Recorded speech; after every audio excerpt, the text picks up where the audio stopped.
Part 1, The Silent Apocalypse, Earth's Last Defenders Emerge. The Arctic winds howled across the desolate research station, its metallic structures barely visible beneath layers of frost and isolation. Dr. Elena Reyes pulled her thermal jacket tighter, her breath creating small clouds in the sub-zero environment. This wasn't just another scientific outpost, it was humanity's final sanctuary. Beneath the frozen landscape, a complex network of underground chambers hummed with a silent, calculated energy. Project Phoenix was more than a contingency plan, it was Earth's ultimate insurance policy against extinction. When the first alien ships descended 3 years ago, conventional military forces crumbled within months. The KL Ferry, a silicon-based species from a dying star system, didn't just invade, they systematically dismantled human civilization. Cities became graveyards, populations were decimated, and hope became a distant memory. But deep beneath the Arctic ice, a different story was unfolding. Elena's fingers danced across holographic interfaces, monitoring vital signs of the suspended guardians. Each chamber contained a genetically enhanced human, selected not just for physical capabilities, but for their exceptional adaptability and strategic thinking. Commander Marcus Kane, the project's primary subject, represented the pinnacle of human potential. His body wasn't just enhanced, it was redesigned. Nanocybernetic integrations allowed him cognitive processing speeds that made supercomputers seem archaic. Muscular structures reinforced with adaptive biomaterials could withstand extreme conditions, while his neural network could interface directly with complex technological systems. Beside Kane's chamber, 3 other guardians waited in suspended animation. Dr. Arya Chen, a quantum computational expert whose brain could simultaneously process multiple complex scenarios. Major David Rodriguez, a tactical genius with reflexes that could perceive microsecond changes in environment. And Dr. Nikolai Volkov, a biomechanical engineering specialist whose understanding of adaptive technologies bordered on miraculous. Project Phoenix wasn't about creating soldiers.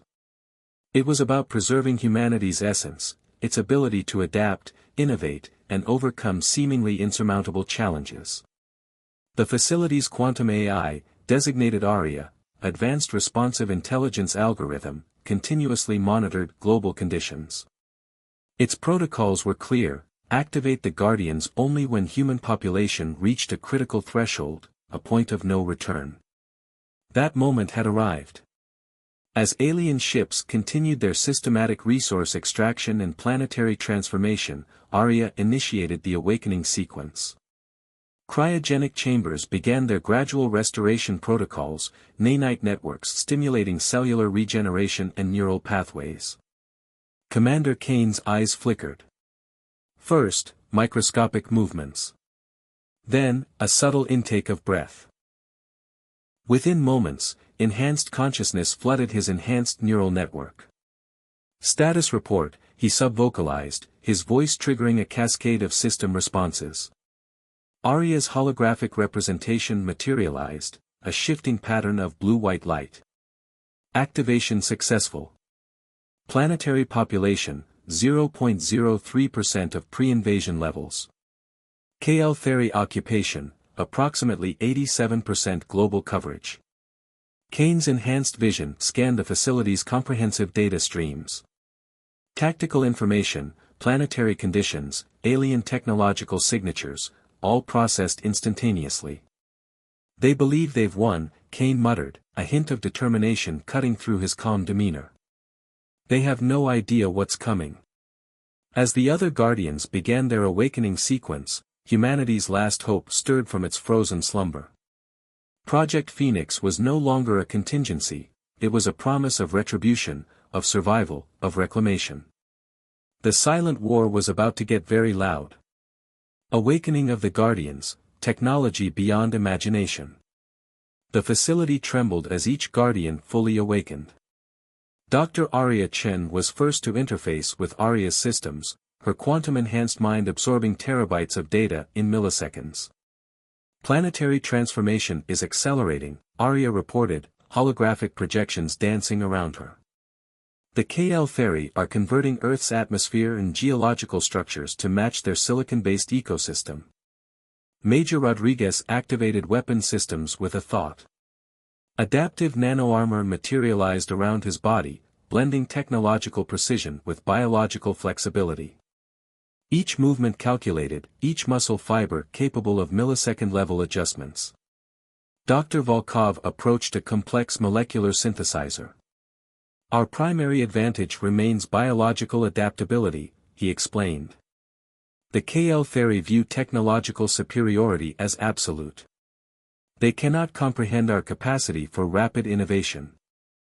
Commander Kane studied global maps showing alien infrastructure. Strategic points glowed with potential intervention zones, mining facilities, atmospheric processors, communication hubs. We're not just fighting, Kane declared, we're reclaiming our world's fundamental right to exist. The Guardians represented humanity's ultimate genetic and technological potential, living weapons designed not through brute force, but through intelligent design and adaptive capabilities. Their mission had begun. The infiltration, strategic counterattack begins. Stealth became their primary weapon. The Guardians understood that direct confrontation would prove catastrophic. Instead, they would dismantle the KL Ferry from within. Major Rodriguez led the first infiltration mission. His adaptive camouflage technology made him invisible to both optical and thermal scanning.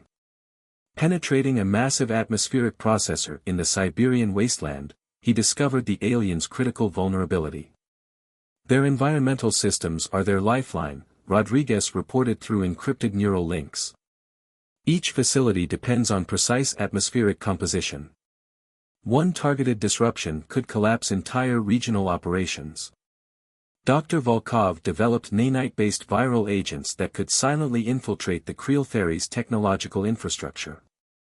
These weren't traditional computer viruses, but intelligent molecular machines that could adapt, learn, and systematically undermine alien systems. Commander Kane coordinated their strategic approach. We're not seeking total destruction, he explained. We're demonstrating that Earth is not a passive conquest. We are showing them the true meaning of resistance. Their first strike was surgical. Communication networks went dark. Atmospheric processors began experiencing inexplicable system failures. The KL Ferry found themselves confronting an enemy they couldn't identify, couldn't predict, couldn't eliminate. Humanity's ghost war had begun. Turning the tide, humanity's adaptive warfare. The KL Ferry leadership grew increasingly paranoid. Their supposedly conquered planet had become a nightmare of unexplained system failures and phantom interventions. Dr. Arya Chen's quantum computational skills proved decisive. She developed a neural network interference protocol that could simultaneously predict and manipulate alien communication patterns. Their strategic command structures began experiencing cascading information disruptions. Commander Kane identified the critical weakness in the alien occupation strategy. The KL Ferry viewed technological superiority as absolute, unable to comprehend the human capacity for rapid, unpredictable adaptation. They treat technology as a fixed system, Kane explained to his team. We treat it as a living, evolving organism. Major Rodriguez led targeted surgical strikes against key infrastructure. Each mission was a complex dance of infiltration, disruption, and vanishing without a trace. Atmospheric processors mysteriously failed. Communication networks collapsed. Supply lines disappeared. The Guardians weren't just fighting a war, they were demonstrating humanity's fundamental strength, the ability to transform, adapt, and overcome. Dr. Volkov's nanite viral systems began showing unprecedented results. Each alien technological system they infected became a potential vector for total systemic collapse. The KL Ferry found themselves fighting an enemy that could reshape the very technological landscape faster than they could respond. Humanity's counterattack had transformed from survival to strategic dominance. The reclamation, Earth fights back. The final confrontation erupted over the Arctic Research Station, humanity's last sanctuary and strategic command center. Creatheri motherships descended, their obsidian-like surfaces blocking out the sky. They believed this would be their final, decisive strike against Earth's remaining defenders. They were wrong. Commander Kane activated Project Phoenix's ultimate contingency, a planetary defense network integrated directly into Earth's geological and atmospheric systems. Massive electromagnetic pulses disrupted alien technologies. Underground networks of quantum-entangled defense systems emerged, transforming the entire planet into a living, adaptive weapon. Dr. Arya Chen's computational algorithms predicted and neutralized alien strategic movements milliseconds before they could be implemented.